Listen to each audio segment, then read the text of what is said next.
ফেরেশতা তখন আল্লাহকে ডাক দেয়া বলেন, আল্লাহ, ওই যে সিরাজগঞ্জের জেলার অন্তর্ভুক্ত একটা গ্রামে মাহফিলের ভিতরে তোমার কিছু পাগল বান্দা আর বান্দিরা কিছুক্ষণ সময় তারা ধৈর্যের সাথে তোমার কোরআনের আলোচনা শুনতেছিল। ও আল্লাহ, আমরা তো ওই বান্দাদেরকে পাহারা দেওয়ার জন্য সেখানে গিয়েছিলাম। আল্লাহ তাআলা বলবেন, এ ফেরেশতারা, ওই বান্দারা কেন রাত্রি 12টা পর্যন্ত ওখানে বসেছিল? আল্লাহ পাকের ফেরেশতারা বলেন, আল্লাহ, শুধুমাত্র কেবলমাত্র এই বান্দাগুলি তুমি আল্লাহর জান্নাতের পাওয়ার আশায় তারা বসেছিল। চিৎকার দিয়ে কান্না সুবহানাল্লাহ।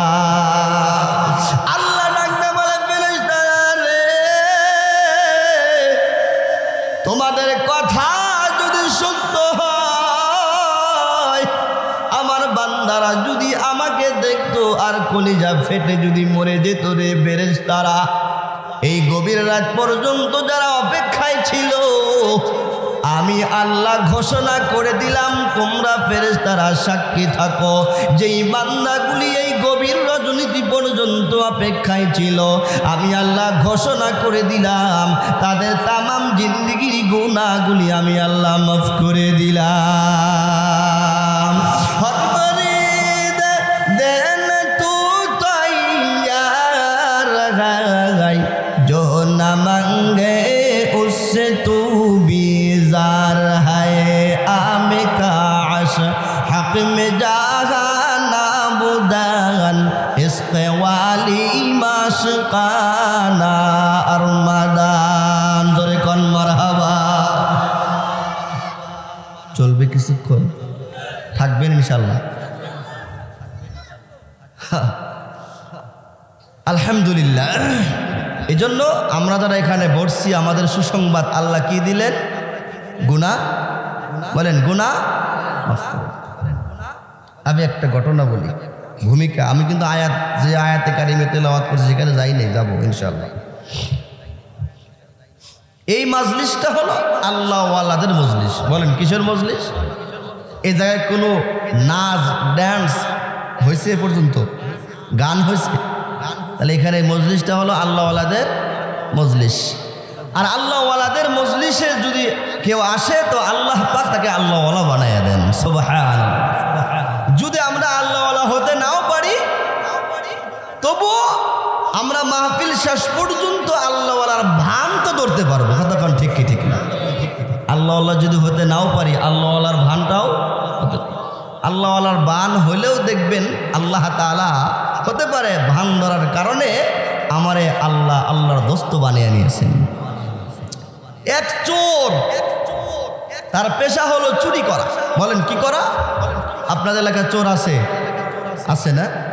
চোর কি প্রকাশ্যে চুরি করে না গোপনে চুরি করে? গোপনে চুরি করে। ডাকাত হলো প্রকাশ্যে, আর চোর গোপনে। এক বেচারা পেশা অনুযায়ী চুরি করতে গেছে দেশের যে রাজার বাড়িতে। তাই চোর ছোট না বড়? খুব বড় চোর। রাজার বাড়িতে গেছে চুরি করার জন্য।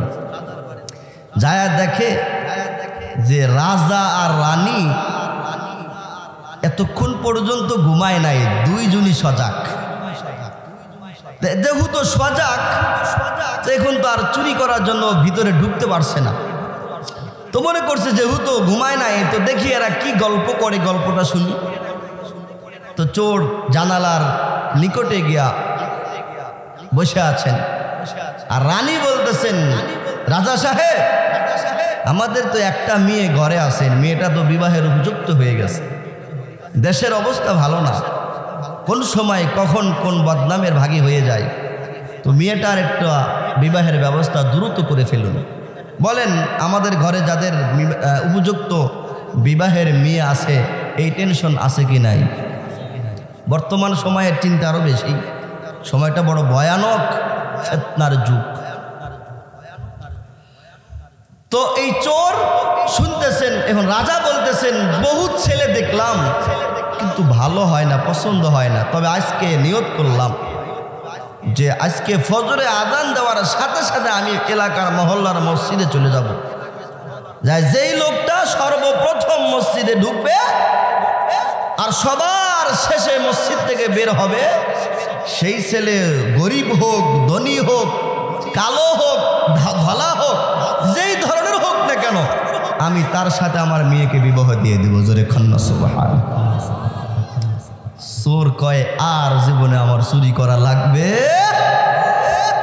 চুরি করা লাগবে, আর যেই খবর পাইলো আর চুরি করা লাগবে নি। মুসলমান ইমানদার ভাইয়েরা আমার, ফজরে আযান যখন দিবে এমন মুহূর্তের সময় চোর এবার আস্তে আস্তে মহল্লার মসজিদে ঢুকে গেছেন। যাওয়ার পরে একটা জায়নামাজ মসজিদের সামনের কাতার থেকে উঠাইছেন। এক সাইডে জায়নামাজটা বিছাইয়া সুন্দর করে নামাজে দাঁড়ায়া গেছেন, নামাজ পড়েন। বাদশাহ এবার আগে আগে মসজিদে চলে গেছেন। যায় দেখেন একজন নওজোয়ান যুবক মসজিদের ডান সাইডে জায়নামাজে মুসাল্লায় দাঁড়ানো। এবার নামাজ ইমাম সাহেব শেষ করে দিয়েছেন, কিন্তু সকল মুসল্লি মসজিদ থেকে বের হয়ে যায়। ওই নওজোয়ান চোর আল্লাহর গোলাম এবার মসজিদ থেকে বের হয় না, কারণ সে তো খবর জানাইছে। কি ঠিক না? খবর জানছে যে আগে বের হলে তো আর রাজার জামাই হওয়া যাবে না। এবার আল্লাহর ওলি চোর বেচারা সুন্দর করে জায়নামাজে বসে ইবাদত করতেছে, আমলে করতেছে। রাজা অনেকক্ষণ পর্যন্ত দাঁড়ায় না, বের হয় না। এখন চোর চিন্তা করে আজকে আমার বের হওয়া যাবে না, কারণ রাজার মেয়ে নিয়েই যেতে হবে এখান থেকে। কিছুক্ষণ পর রাজা আস্তে আস্তে গিয়া চোরের পিছনে গিয়ে বসে বলতেছেন, এ যুবক, আমি তো তোমার অপেক্ষায় দাঁড়িয়ে আছি, একটু সময় দাও না, তোমার সাথে দুইটা কথা বলবো। আল্লাহু আকবার বলে। প্রকৃত ওকে আসল নামাজি, আসল নামাজি না নামাজির কি ধরছে? বলেন কি ধরছে? নওজোয়ান যুবক নামাজে মুসল্লায় দাঁড়ানো, আর রাজা ডাকতে বলেন, যুবক, আমার একজন রাজকন্যা আমার বাড়িতে আছেন, বিবাহের উপযুক্ত হয়ে গিয়েছে, আমি বর খুঁজি কিন্তু বর পাই না। এই যুবক রে, আমি রাজা আজকে পছন্দ করে ফেলেছি, তুমি রাজি হয়ে থাকলে আমার মেয়ে তোমার সাথে বিবাহ দিয়ে দিব। সুবহানাল্লাহ বলেন না। এবার নওজোয়ান যুবক মুসল্লার ভিতরে আল্লাহওয়ালা হওয়ার বান ধরেছে, কিন্তু ভান যত ধরেছে বান আর ভান নাই। আল্লাহর ওলি নওজোয়ান যুবক এবার রাজাকে ডাকতে বলেন, বাদশাহ রে,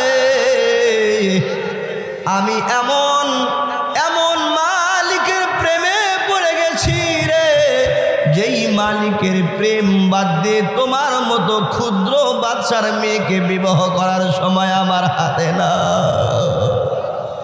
সুবহানাল্লাহ, সুবহানাল্লাহ। তোমার মতো ক্ষুদ্র দুনিয়ার রাজার বাদশার মেয়েকে বিবাহ করে আমি সময় নষ্ট করতে চাই না রে। যতক্ষণ পর্যন্ত সময়টুকু আমি তোমার মেয়ের সাথে সময় নষ্ট করিয়া কাটাইব রে, ওই সময়টুকু আমি আমার আসমানের মালিক আমার আল্লাহর সাথে আমি সেজদার ভিতরে আমার মাওলার সাথে প্রেমের গল্প করব রে। এমন গল্প পৃথিবীর কোনো ভালোবাসার ভিতরে নাই।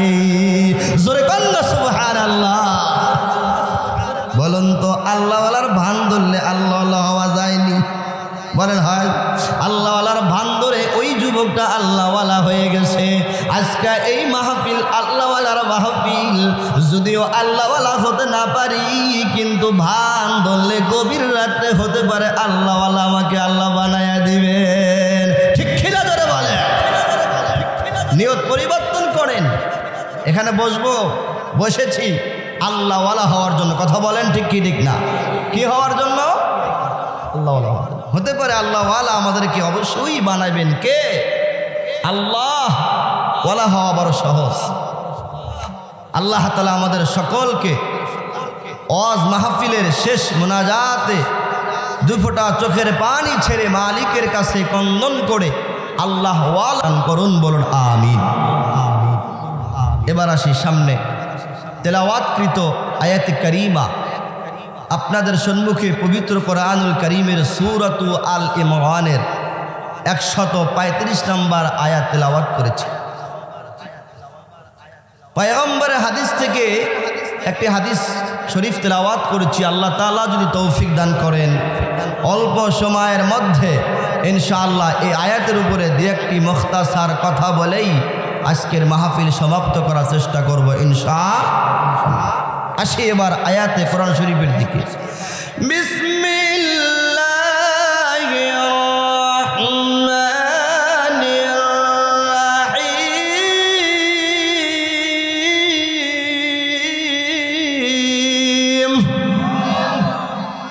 والذين آمنوا إذا فعلوا فاحشة أو ظلموا أنفسهم আল্লাহ পাক বলেন والذين آمنوا فعلوا فاحشة। যখন তোমরা ফাহিশাতান মানে কোনো গুনাহ করে ফেলছো, যখন তোমরা কোনো গুনাহ করে ফেলছো, আও যালামু আনফুসাহুম এবং নিজের নফসের উপরে জুলুম করেছো। যখন তোমরা কোনো গুনাহ করেছো এবং নিজের নফসের উপরে কি করেছো? জুলুম করেছো। তো গুনাহ যেহেতু করেই ফেলছো, নিজের নফসের উপরে জুলুম করেই ফেলছো, তো এখন কি করবা? মাজারে যাব, পীরের দরবারে যাব, মাজারের মাটি মাখলে আল্লাহ গুনাহ মাফ করবে? এই কিনা আমাদের আসেনি? বলেন আছে? কোনো মাজারে বাপের ক্ষমতা আছে সন্তান দেওয়ার, আমার চাহিদা পুরা করার ক্ষমতা ভাই আছে? ওই পিছনেগুলো ঘুমায়, এই মাথা নিচ মিক দিলে কিন্তু আমি তাকবীর দিয়ে দিই। বেখিয়াল, বেফিকির, বেয়াদব, তিন ব্যক্তিকে আল্লাহ পছন্দ করেন না। বেফিকির, বেখিয়াল, বেয়াদব, তিন ব্যক্তিকে আল্লাহ কি করেন না। তাহলে আমি যদি ওয়াজের প্যান্ডেলে বসে মোবাইল টিভি, তাহলে কি বেফিকির নাকি বেখিয়াল? তাহলে বেখিয়ালকে আল্লাহ কি করবেন না, খেয়াল করবেন। আমি কি বলি এখান থেকে কিছু নিতে হবে, তো আজকে বাড়িতে কিছু নিয়ে যেতে হবে, এই জন্য খুব খেয়াল। আল্লাহ বলতেছেন যেহেতু তুমি গুনাহ করেই ফেলছো, নিজের নফসের উপরে জুলুম করেই ফেলছো, তো এখন কি করবা? আল্লাহ পাক বলেন এখন তুমি কি করবা?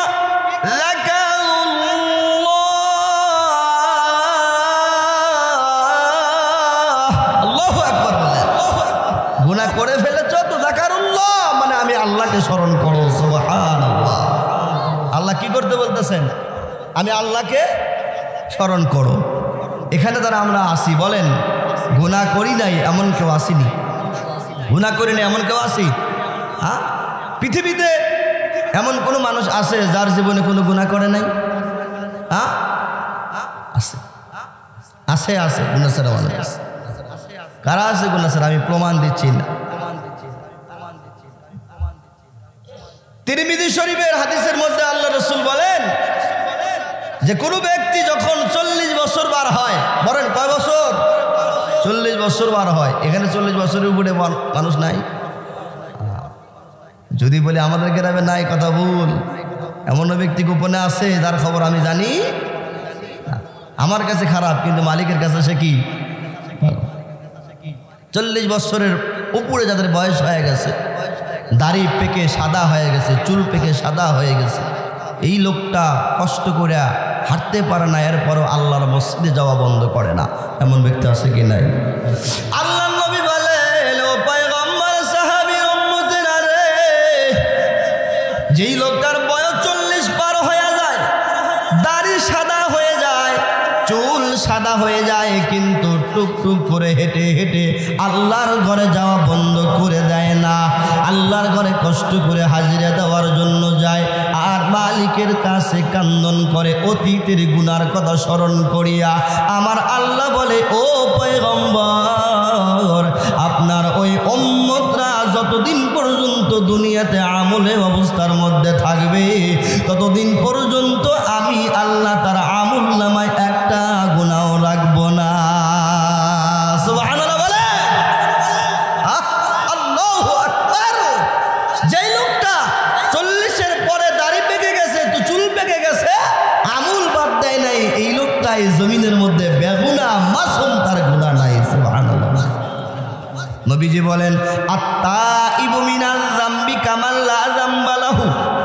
রাসূল বলেন, যে ব্যক্তি তওবা করে, আমি আল্লাহ কোনোদিন নামাজ ছেড়ে দিব না গো, আমি আর কোনোদিন রোজা বন্ধ করব না, আমি আর জীবনে মদ খাবো না, গাঁজা খাবো না, হিরোইন খাবো না, আমি আর জীবনে কোনোদিন পর্নারীর দিকে তাকাবো না।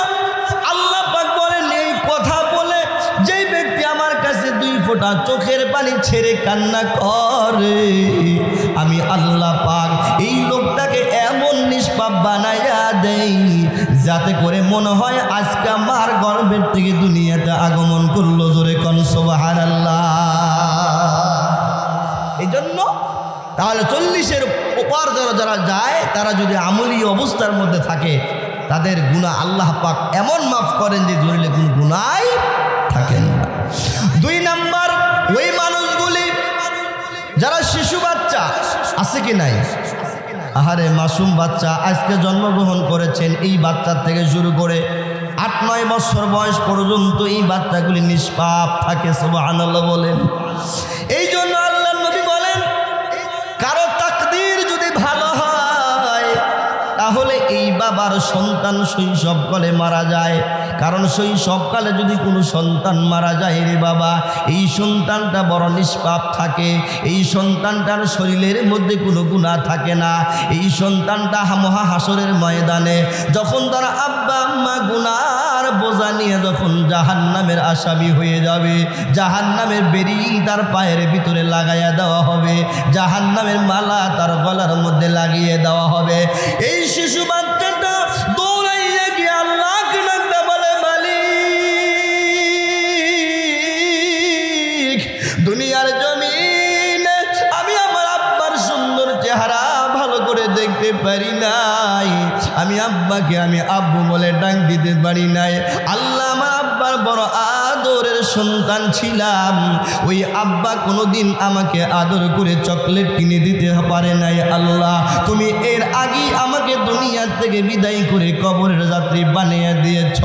আল্লাহ, হাসরের ময়দানে আমি জানতে পারলাম আমার আব্বা নাকি আসামি হইয়া জাহান্নামের দিকে রওনা করছে। আসমানের মালিক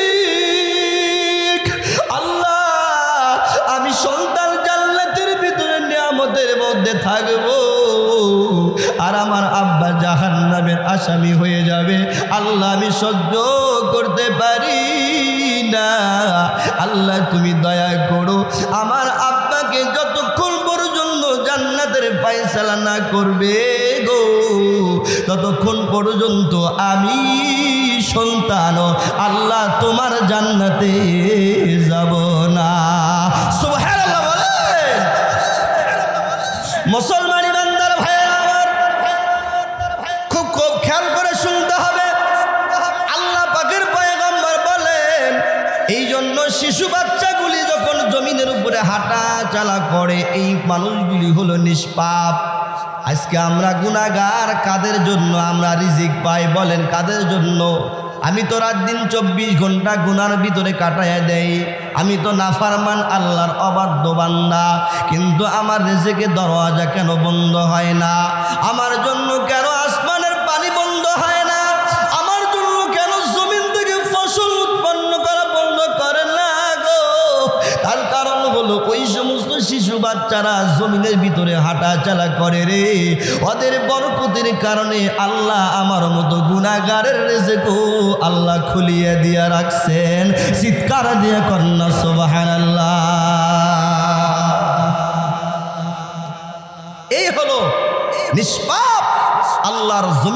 মাখলুক আছে যাদের কারণে আমরা ঠিকমতো খাবার পাইতেছি, যাদের কারণে ঠিকমতো আমরা আল্লাহর দেওয়া অক্সিজেন নাক দিয়ে টানতে পারতেছি, যাদের কারণে আল্লাহ তাআলার ওই পানির ভিতরে হাজারো ফসল আল্লাহ পাক আমাদের জন্য বাজেট করে দিয়েছেন শুধুমাত্র এই নিষ্পাপ শিশু বাচ্চাদের জন্য। সুবহানাল্লাহ। তাহলে আল্লাহ পাক বলেন ওয়াল্লাযীনা ইযা ফাআলু ফাহিশাতান আও যালামু আনফুসাহুম যাকারুল্লাহ,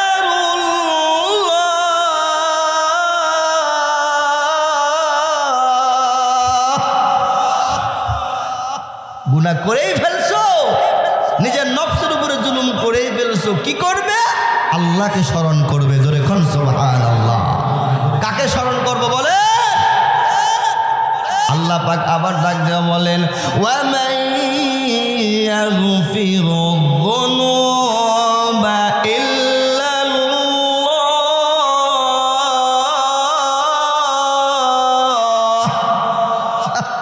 আল্লাহ কি বলেন? ওয়া মান ইয়াগফিরুয-যুনুবা ইল্লাল্লাহ। কে আছে রে তোমার পাহাড় পর্বত পাহাড় সমতুল্য গুনাহটাকে মাফ করবে আমি আল্লাহ ছাড়া? চিৎকার দিয়ে কন্যা সুবহানাল্লাহ।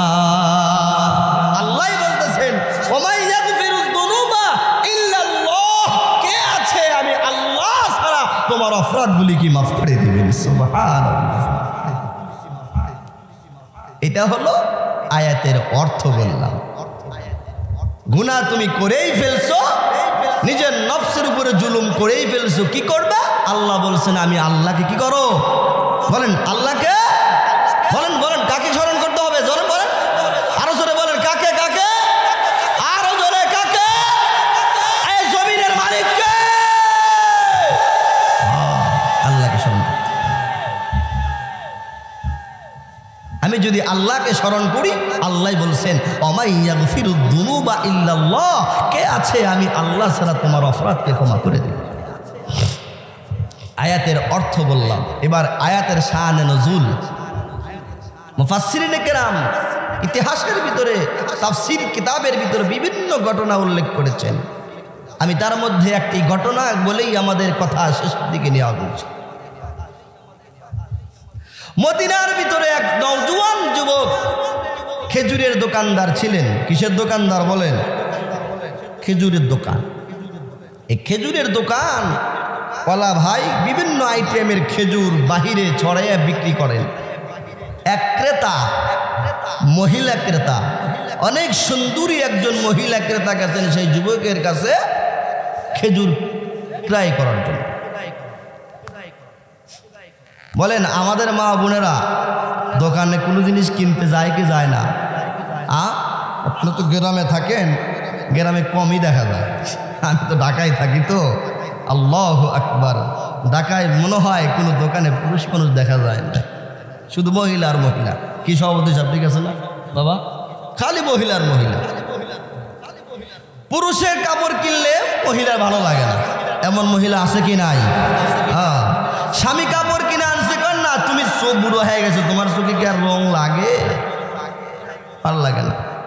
এই জন্য দ্রুত চলে যায়, কয় না টাকা দাও আমি মার্কেট করে নিয়ে আসি, আমি মার্কেটে যাই। এই জন্য তো বলে সাবধানে থাকিও নারী, পুরাতন গজল, সাবধানে থাকিও নারী পর্দার আড়ালে, হাদিসে হারাম লেখে অন্য দেখিলে, হাদিসে হারাম লেখে অন্য দেখিলে, সাবধানে থাকিও নারী পর্দার আড়ালে, সাবধানে থাকিও নারী পর্দার আড়ালে। আজকালের নারী গণে তারা পর্দা সারা চলে ফিরে, ভালো লাগে না তাদের মার্কেট না করলে, ভালো লাগে না তাদের দোকানে না গেলে, সাবধানে থাকিও নারী। ঠিক কিনা বলেন? দোকানে না গেলে ভালো লাগে না? কয় তুমি চুনু চেনো না? আইসক্রিম তুমি চেনো? তুমি তো বুড়ো হয়ে গেছো। আমি তো আর বুড়ি হই নাই। এরকম মা বোন আছে কি নাই? আজকে কি মা বোনদের প্যান্ডেল আছে? আছে মা বোন আছে। মাহফিলে কি মা বোন আছে? মা বোন তো তোকে এতক্ষণ তো হুজুর ভালোই কইলো, এখন তো মারে দিতেছে আমাকে না মা। এই জন্য মহিলা মানুষ এরা তো আল্লাহ পাক এদেরকে বড় সম্মানিতা হিসাবে আল্লাহ সৃষ্টি করেছেন। কথা বলেন ঠিক কি ঠিক না? মহিলারা হলো ঘরে থাকার জিনিস আর পুরুষরা হলো বাহিরে থাকার জিনিস। কিন্তু বর্তমান এই ডিজিটাল বাংলাদেশে মা বোন এই সহজ সরল কথাটা মানুষ বোঝে নাই। এরা এটাকে কঠিন জেলখানা বানায়া ফেলার কারণে তারা পুরুষের কাঁধে কাজ মিলে মাঠে কাজ করতে চায়। কথা কন ঠিক কিনা? কাজ করতেও সে তো। এই জন্য মহিলাদেরকে দিয়ে দোকানপাটে যাওয়া এটা একটা বদ অভ্যাস। অনেক গুনাহের প্রতিক্রিয়া, অনেক গুনাহ হয়। এই জন্য আমরা যারা আসি তারা আমাদের স্ত্রী আমাদের মেয়েদেরকে আমরা দোকানে খুব কম পাঠাবো ইনশাআল্লাহ। রাজি তো ভাই? এই নওজোয়ান যুবক খেজুরের দোকানদার, এর কাছে এক মহিলা গেছে খেজুর কেনার জন্য। এবার মহিলাকে দেখে নওজোয়ান যুবকের ভালো লেগে গেছে। আছে কি নাই? বহুত। নিজের ঘরের বউ ভালো লাগে না, কিন্তু অন্য নারী কালো হলেও কি লাগে? কথা কয় না, ভালো লাগে। তো তখন এই যুবক বলতেছে, মহিলা তুমি কি এই খেজুরের চাইতে আরো ভালো খেজুর কিনবা? তো কেডার না চাই? যদি বলে ভাই এখানে যে কাপড়টা আছে এই কাপড়ের থেকে আর ভালো কাপড় আছে, আপনি নিবেন? তখন আমি কি বলবো? অবশ্যই নিব, বের করেন। তখন বলে কি এখানে তো না, গুডাউনের ভিতরে আছে। বলেন কোথায় আছে? গুডাউনের। নওজোয়ান যুবক বলে এখানে নাই, ভিতরে যাওয়া লাগবে। আল্লাহর বান্দি মহিলা ভিতরে চলে গেছেন খেজুর নেওয়ার জন্য। নওজোয়ান যুবকের অন্তরে তো চালাকি। এবার হাদিসের কিতাবের মধ্যে আছেন নওজোয়ান যুবক ঘরের ভিতরে গিয়ে এক রাওয়াত আছে যে মহিলার হাত স্পর্শ করেছেন। বলেন কি করেছেন? হাত স্পর্শ করেছেন। আর এক রাওয়াত আছেন যে মহিলাকে পুরুষটা জড়ায়া ধরেছেন। আর এক রাওয়াত আছে ফাক্কারা ফাকাব্বারা, মানে মহিলাকে চুমো দিয়েছেন। বলেন নাউজুবিল্লাহ। এবার আল্লাহর বান্দি নওজোয়ান যুবতী মহিলা ডাকতে বলে, ওই যুবক রে, তুমি ঘরের ভিতরে আমাকে বোকা বানায়া তুমি আমার হাত স্পর্শ করলা, মানে তুমি জড়ায়া ধরলা। তোমার অন্তরে কি ওই আসমানের মালিকের ভয় তোমার দিলের ভিতরে নাই রে? এ যুবক, তুমি আমাকে বোকা বানায়া ঘরের ভিতরে ঢুকাইলা, কেউ যেন দেখে না, কেউ যেন শোনে না। কিন্তু যুবক, তুমি তো এমন একজন আসমানের মালিকের গোলাম রে, যেই গোলাম ঘরের ভিতরে কেন জানালা আবার দরজা বন্ধ করলে কেন?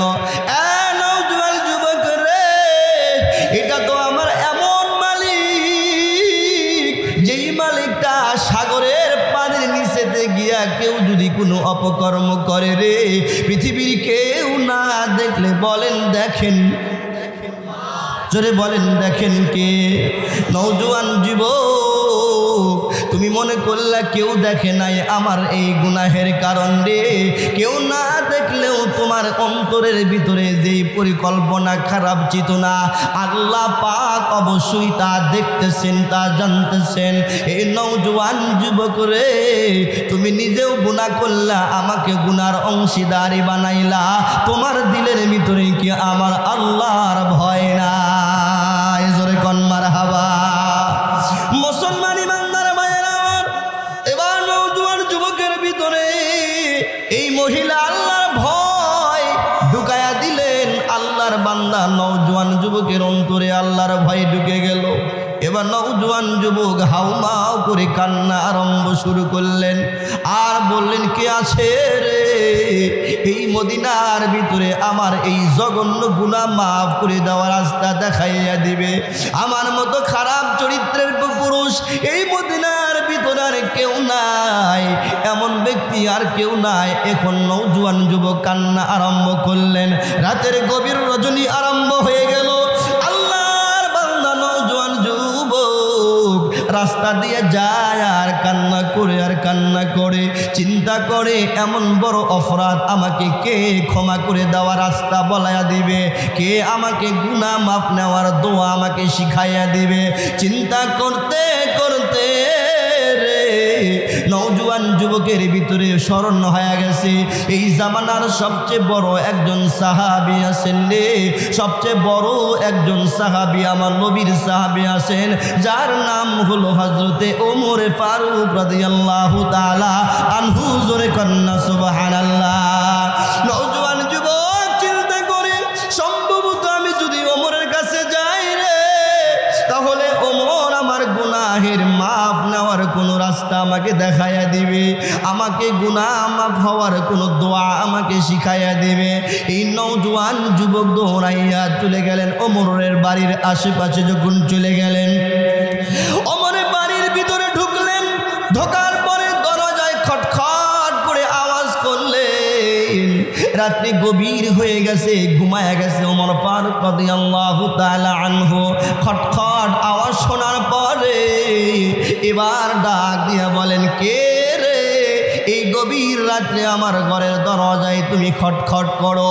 নওজোয়ান যুবক এবার ডাক দেয়া বলে, খলিফাতুল মুসলিমিন, ও ওমর ফারুক রে, আমি মদিনার একজন পাপী নালায়েক, আমি একজন নওজোয়ান যুবক। ওমর ফারুক, আমি বড় গুনাহ করেছি, বড় অন্যায় করে ফেলেছি, বলে দাও রে আমার এই জঘন্য গুনাহ কি করলে আমার মাফ হবে, কোন আমল করলে আমার গুনাহটা আমি আল্লাহর কাছ থেকে আমি মাফ নিতে পারবো? ওমর ফারুক রাদিয়াল্লাহু তাআলা আনহু ডাক দিয়ে বলেন, কি গুনাহ করেছ রে, এবার বলিয়ে দাও। কিন্তু সাহাবী সাহস পায় না, কারণ ওমর এমন একজন সাহাবী রে, যেই ওমর মানুষ তো দূরের কথা, আমাদের সবচেয়ে বড় শত্রু হলো ইবলিস শয়তান। এই শয়তান পর্যন্ত ওমরকে দেখা ভয় পাইতো। কথা বলেন ঠিক কিনা? মুসলমান ইমানদার, ওমর ফারুক তো এত বড় একজন সাহাবী, জালিলুল কদর সাহাবী রে, যেই ওমর ফারুক রাদিয়াল্লাহু তাআলা আনহু এমন এমন কিছু কথা পয়গম্বরকে পরামর্শ দিয়েছেন আমার নবী রে, যেই পরামর্শগুলি আমার আল্লাহর আরশে আজিমে এত পছন্দ হয়েছে। আল্লাহর পবিত্র কোরআনুল কারীমের মধ্যে 24টা কোরআনের আয়াত আমার আল্লাহ পাক ওমরের কথা অনুযায়ী নাজিল করে দিয়েছেন। জোরে কোন সুবহানাল্লাহ। একটু জিকির করে লা ইলাহা ইল্লাল্লাহ,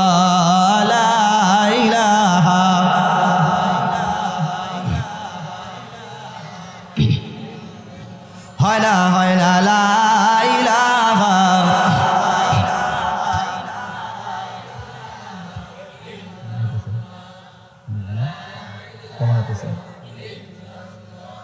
লা ইলাহা, বহু দূরে মাদিনা মোরা কেমনে যাব জানি না, জোরে বহু দূরে মাদিনা যাইতে মন চায় না? সত্যি চায়?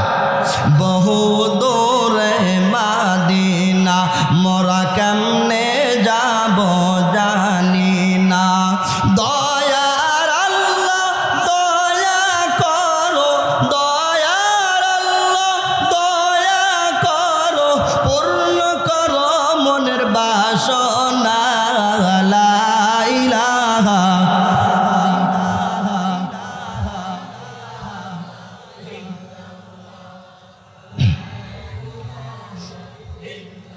লা ইলাহা ইল্লাল্লাহ মুহাম্মাদুর রাসূলুল্লাহ। মুহাব্বতে পড়ি সাল্লাল্লাহু আলাইহি ওয়াসাল্লাম। এখন কি বন্ধ করে দিব? আবার মসজিদের উন্নয়নের মাহফিল কিন্তু মাথায় রাখেন। হ্যাঁ, ফজর নামাজ পর্যন্ত আমার তো আবার ঢাকা যাওয়া লাগবো, এখন আপনাদের শেষ করে কালকে জুমার নামাজ। খলিফাতুল মুসলিমিন ওমর ফারুক রাদিয়াল্লাহু তাআলা আনহু এত দামি সাহাবী যে তার মুখের কথা অনুযায়ী আল্লাহ কি নাজিল করেছেন?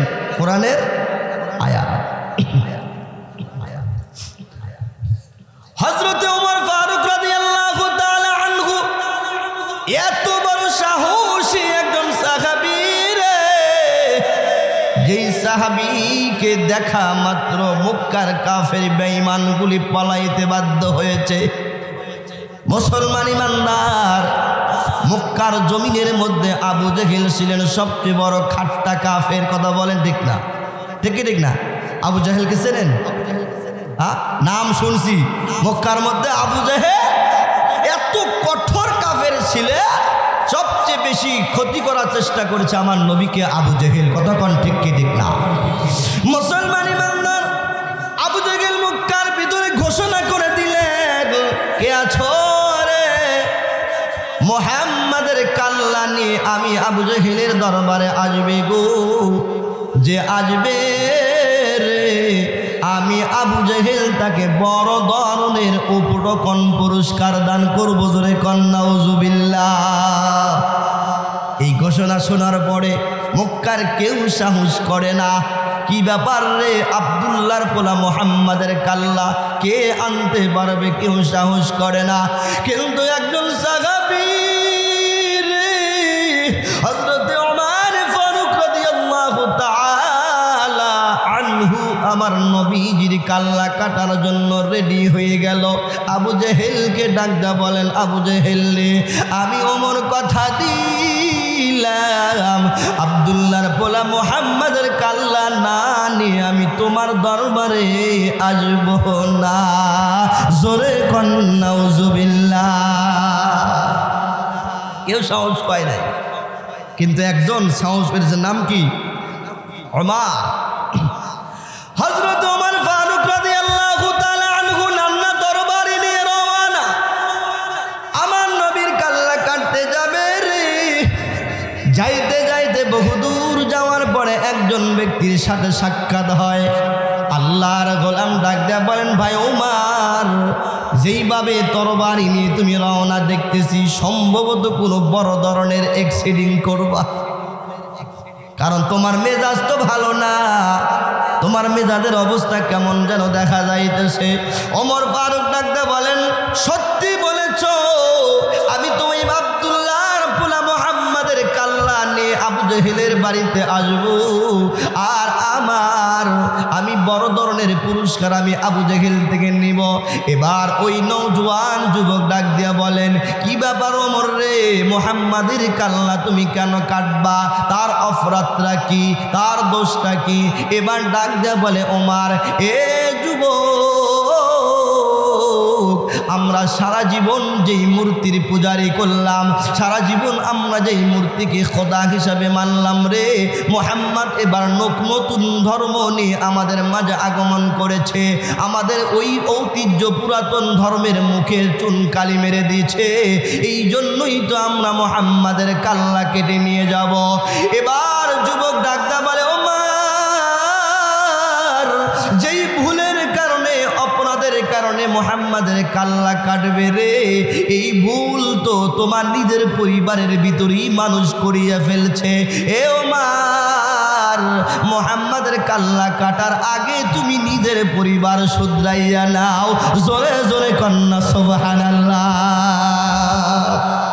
আমরা বলি না, এই বেটা তুই আমারে শাসন করতে আসোস, তোর পোলাই তোমার খায়, আগে তোর পোলারা ঠিক কর, তারপরে আমারে বলতে আসিস। এমন বেয়াদব আছে কি নাই?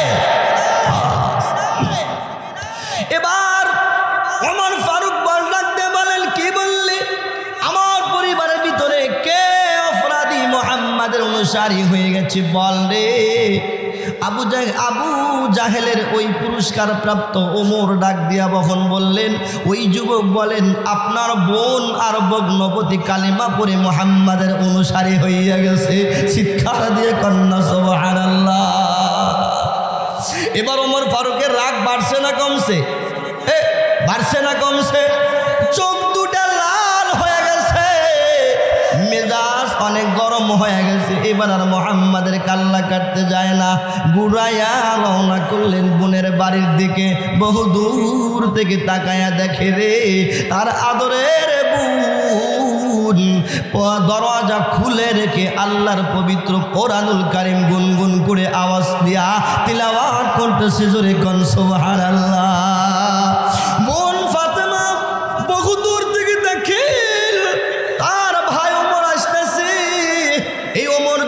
আইসা আল্লাহর কোরআনের পৃষ্ঠা দেখে তাহলে চিরে চিরে টুকরা টুকরা করে ফেলবে। এই জন্য ওমরের বোন ফাতেমা বাইকে করে যখন চলে আসলেন, মুসলমান ইমানদার ভাইয়েরা আমার, এবার তার বোন ফাতিমা রাদিয়াল্লাহু তাআলা আনহা আল্লাহ পাকের পবিত্র কোরআনুল কারীম সুমনে খুললেন।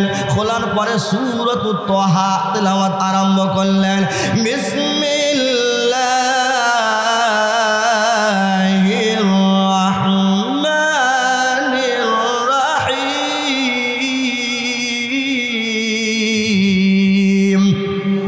তাহা মা আনজালনা আলাইহাল কুরআনা লিতাশকা।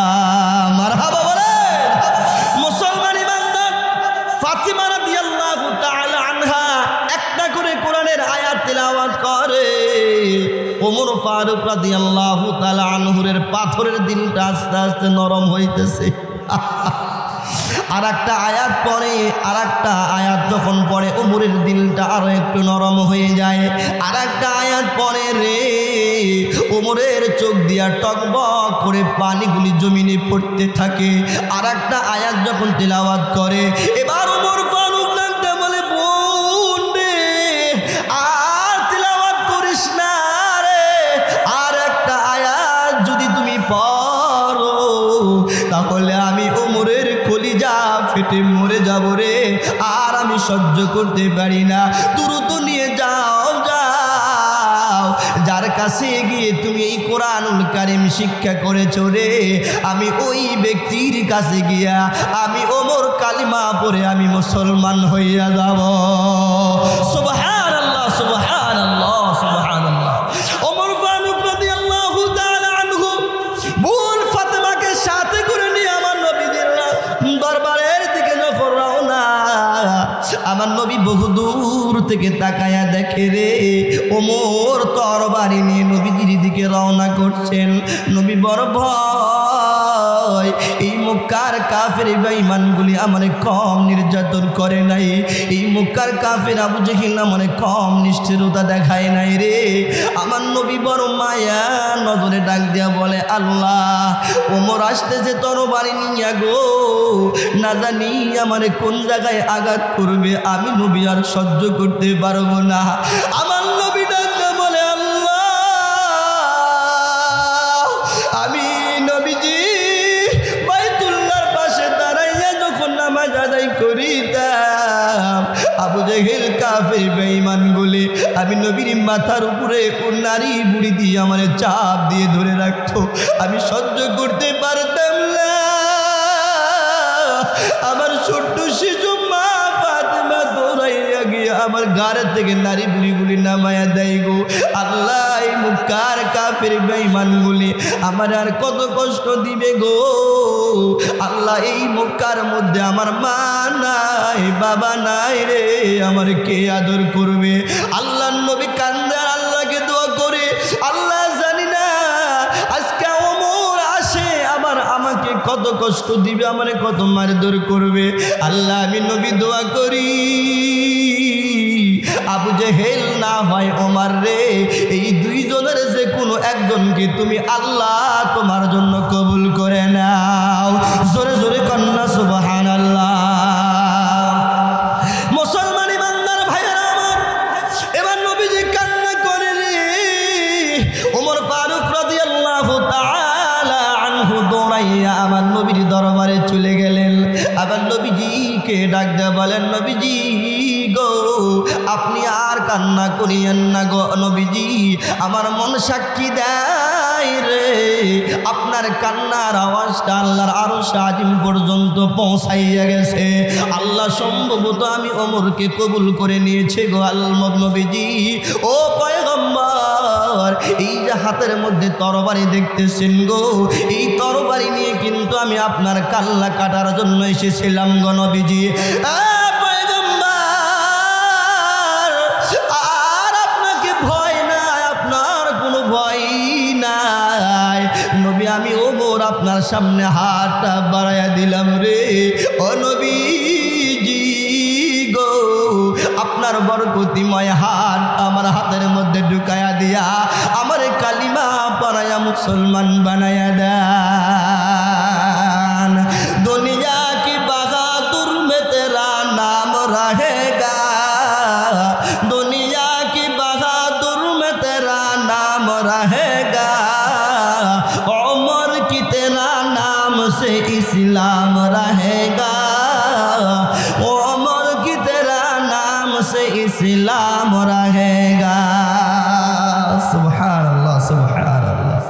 उमर फारूक मुसलमान हो गए। সেই উমর নবীজিকে ডাকতে বলেন, আ নবীজি গো, এই যে আমার হাতে তরবারি দেখতেছেন, এই তরবারি দিয়ে আমি আপনার গলা কাটার জন্য, মাথা কাটার জন্য আমি ওমর এসেছিলাম গো নবীজি। কিন্তু আপনি আজকে আনন্দ, আপনার খুশি লাগবে আমার কথা শুনিয়া। এ পয়গম্বর, এই যে তরবারি আমার হাতে দেখতেছেন গো, এই তরবারি দিয়ে আমি আপনার গলা কাটার জন্য এসেছিলাম, কিন্তু আজকে থেকে আমি ওমর কথা দিলাম গো নবীজি, এই তরবারি আর আপনার গলা কাটবো না। আজকে থেকে এই তরবারি দিয়ে আমি ওমর আপনি নবীর গলাটা রক্ষা করতে থাকবো। মুসলমানি বান্দা, এবার ওমর ফারুক রাদিয়াল্লাহু তাআলা আনহু আল্লাহর নবীকে ডাক দিয়ে বলেন, নবীজি গো, আপনি যে ইসলামের দাওয়াত দিচ্ছেন, বলেন এই দাওয়াত কি সত্য না মিথ্যা? আল্লাহ নবী বলেন 100% সত্য, কোনো মিথ্যা নয়। ওই যদি সত্য হয় তাহলে কেন গোপনে গোপনে আপনি নামাজ পড়বেন, কেন আপনি গোপনে গোপনে আজান দিবেন? আমি ওমর এখন দাঁড়াইয়া গেলাম, এখান থেকে নারায়ে তাকবীরের আওয়াজ দিয়ে দিয়ে আপনি বাইতুল্লাহর ঘরের ভিতরে ঢুকবেন, ওই জায়গায় আজকে আজান দিয়া দিবেন। আজকের পর থেকে আর জীবনে আপনার গোপনে নামাজ পড়া লাগবে না, আপনার গোপনে আর আজান দেওয়া লাগবে না। যে কাফের বেঈমান আপনাকে আঘাত দিতে আসবে গো, আমি ওমর কথা দিলাম, আপনার সেই আঘাতের প্রতিবাদ আমি ওমর একাই যথেষ্ট হইয়া যাবে।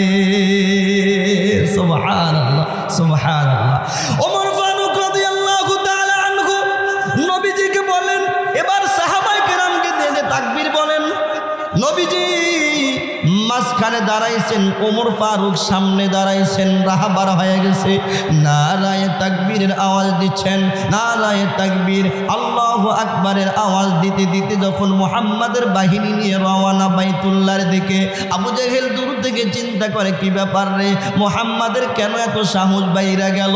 যেই মুহাম্মদ আজান গোপনে দিত, নামাজ গোপনে পড়তো, আজকে মুহাম্মদ কেন আজান গোপনে না তাকবীর দিতে দিতে বাইতুল্লাহর দিকে যায়? এবার সমস্ত কাফের বেঈমানগুলি তরবারি নিয়ে আমার নবীকে মারার জন্য যখন আসতেছে বাইতুল্লাহর দিকে, আবু জেহেল আগে আগে আসতেছে। আবু জেহেল বাইতুল্লাহর দিকে তাকায়া দেখে রে, ও মুহাম্মদ একা একা রে, মুহাম্মাদের সামনে ওমরের মতো বীর পুরুষ দাঁড়ায় আছে। আমাদের কাফের বেঈমানীদের আর শক্তি নাই যে আমরা মুহাম্মাদের কোনো ক্ষতি করতে যাব।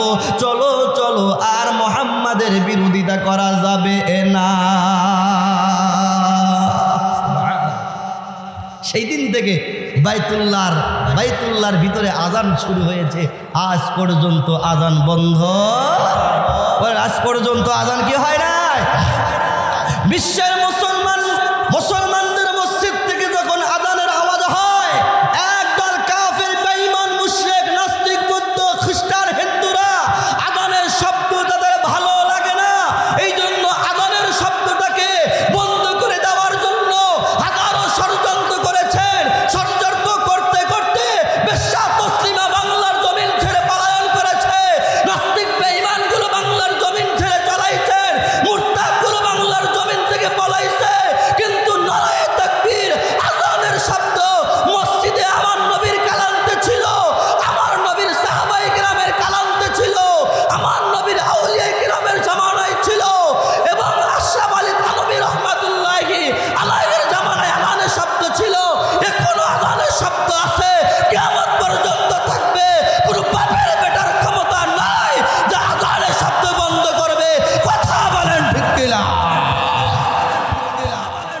মুসলমান ইমানদার ভাইয়ের আমার, সেই বাইতুল মুকাররমে, সেই বাইতুল্লাহতে আজান শুরু হয়ে গেছে, কিয়ামত পর্যন্ত আর আজান বন্ধ করতে পারবে না। হযরত ওমর ফারুক রাদিয়াল্লাহু তাআলা আনহুর কাছে নওজোয়ান যুবক চলে গেছেন, মনে আছে? ডাক দিয়ে বলেন, নওজোয়ান যুবক, তুমি কি গুনাহ করেছো বলো? কয়, আমিরুল মুমিনিন, আমি যে গুনাহ করেছি, একটা মহিলার, অপরিচিত একজন মহিলার হাত স্পর্শ করেছিলাম, জড়াইয়া ধরেছিলাম, চুম্বু দিয়েছিলাম। ওমর ফারুক রাদিয়াল্লাহু তাআলা আনহু বলেন, তুমি যেই অপরাধ করেছো, যেই গুনাহ করেছো, না জানি তোমার উপরে আল্লাহর কত বড় গজব হবে। দ্রুত আমার দরবার থেকে চলে যাও, তোমার গুনাহ মাফের কোনো রাস্তা আমার কাছে নাই। জোরে কন্না নাউজুবিল্লাহ। আল্লাহ তাআলা এই জন্য তো ওই কথার প্রসঙ্গেই আমার আল্লাহ পাক বলেন, ওয়া মাইয়াগফিরুয যুনুবা ইল্লাল্লাহ।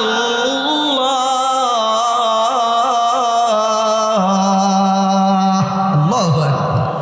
আল্লাহ পাক বলেন, কে আছে রে তোমার গুনাহ আমি আল্লাহ ছাড়া মাফ করতে পারে? এই কথাটা কে বলছে ভাই? আল্লাহ।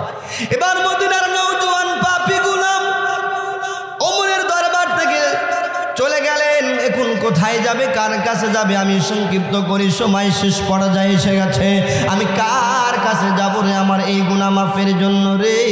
এরপর দৌড়াইয়া একটা মাথার মধ্যে বুদ্ধি আসলো, এই মুহূর্তে যাই রে, এই জামানার মধ্যে সবচেয়ে নরম তবিয়তের একজন সাহাবী আছেন, যার নাম হলো হযরতে আবু বকর সিদ্দিক রাদিয়াল্লাহু তাআলা আনহু। জোরে কোন সুবহানাল্লাহ। বলেন, সাহাবীদের মধ্যে সবচেয়ে নরম মেজাজ ছিল কার? हाँ अबू बकर।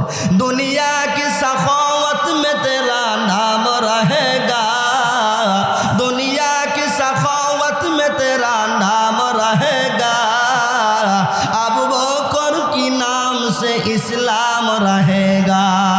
ज़रा कौन मरहबा। আবু বকর সিদ্দিক রাদিয়াল্লাহু তাআলা আনহুর কাছে গেছেন। আবু বকর তো তিনি এত বড় সাহাবী ছিলেন যে একদিন আম্মাদা আয়েশা সিদ্দিকা রাদিয়াল্লাহু তাআলা আনহা নবীজিকে নিয়ে চন্দ্রের রাত্রে, চাঁদ উঠছে, চতুর্দিকে আলো আর আলো, এই রাত্রেবেলায় স্বামী স্ত্রী দুইজন বাহিরে চলে গেছেন বিনোদন করার জন্য। বলেন কি করার জন্য? বিনোদন করার জন্য। বলেন, বিনোদন করা স্বামী স্ত্রী জায়েজ আছে কি নাই? আমরা বিনোদন করি কাদের সাথে? শালির সাথে, বান্ধবীর সাথে, ক্লাসমেটের সাথে। এই জন্য বউ স্ত্রীর কাছে যায় আর বিনোদন থাকে না। কথা কোন ঠিক কিনা?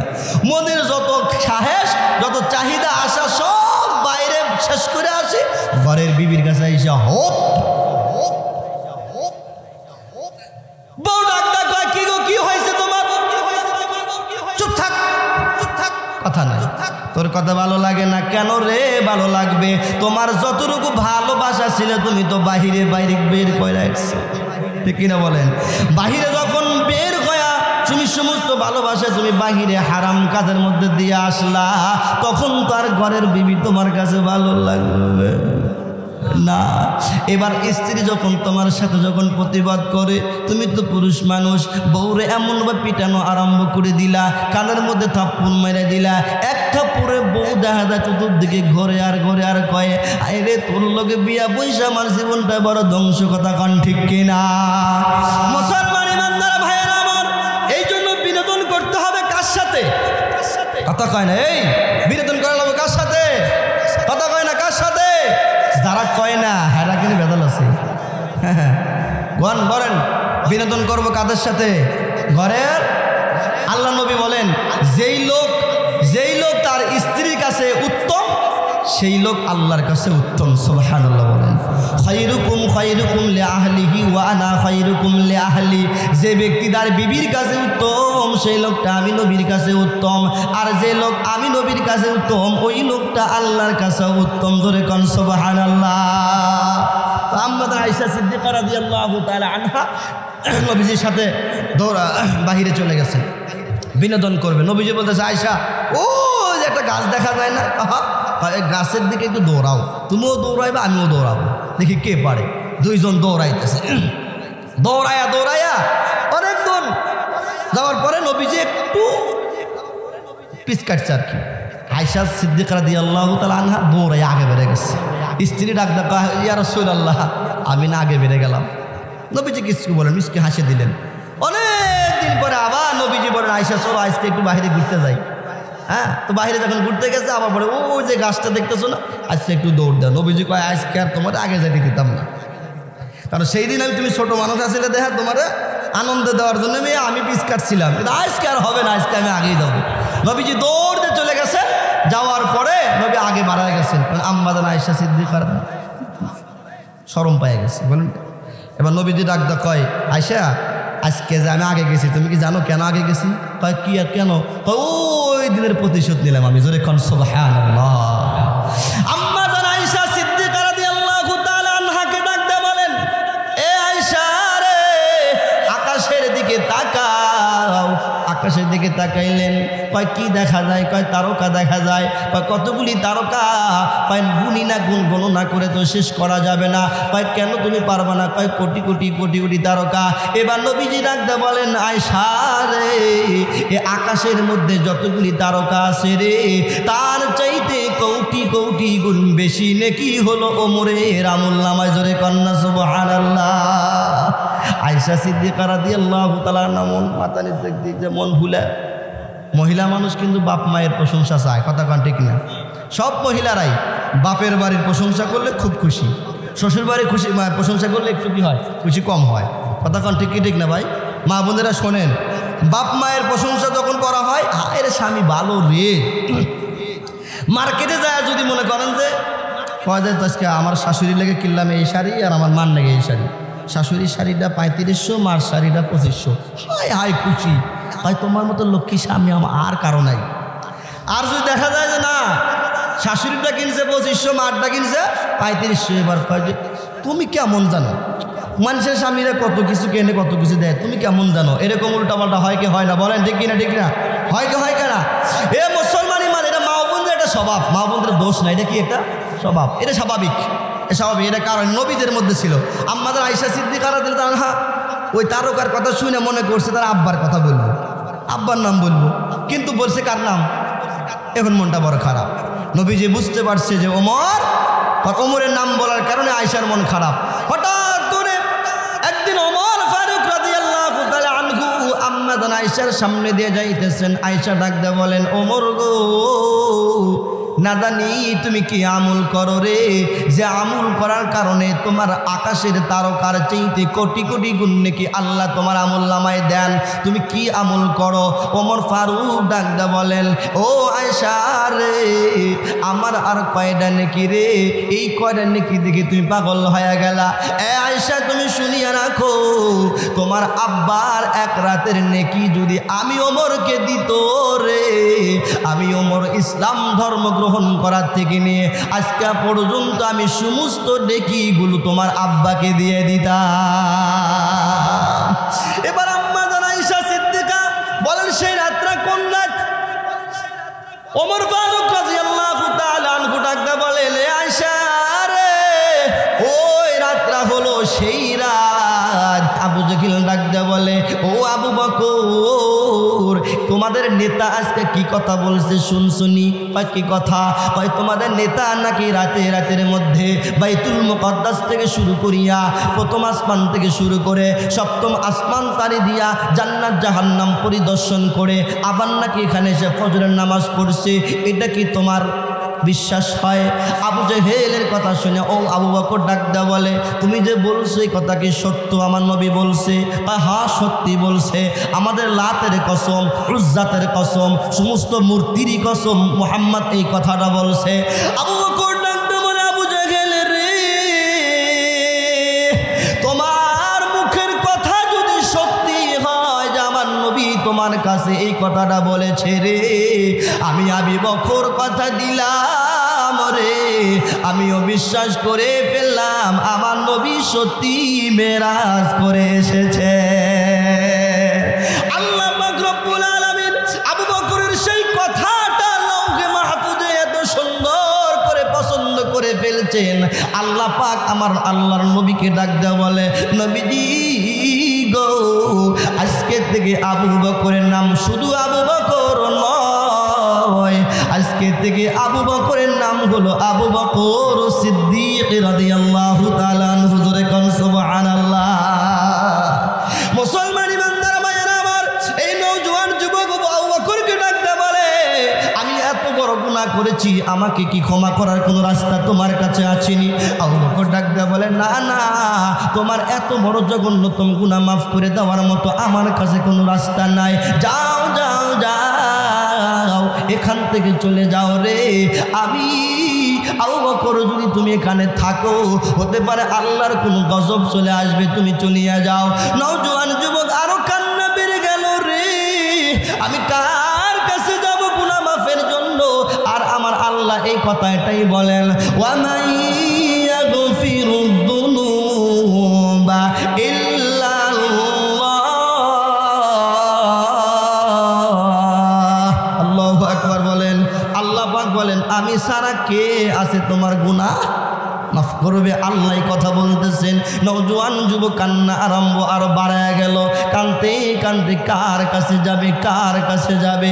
হঠাৎ করে বলে, রে আর একটি দরবার আছে রে, যেই দরবারে গেলে সম্ভবত আমাকে ফেরত দিবে না। যেই দরবারের নাম হলো, জোরে বলেন, রাহমাতুল লিল আলামিন। আর একটা নাম কি? রাহমাতুল লিল আলামিন। আমার দয়ার নবী, মায়ার নবীর দরবার। এই দরবারে কেউ গিয়া ফেরত আসে না, কারণ আমার নবী তো এমন দয়ার নবী রে, যেই নবীর কাছে সমস্ত মানুষের বিপদ আপদের কথা বললে সাহায্য পাওয়া যায়। কথা কোন ঠিক কিনা? আমার নবী এমন মায়ার নবী, যেই নবী সাহাবায়ে কেরামকে যা বলতেন অক্ষর অক্ষরে তাই পালন করতেন। কথা বলেন ঠিক কিনা?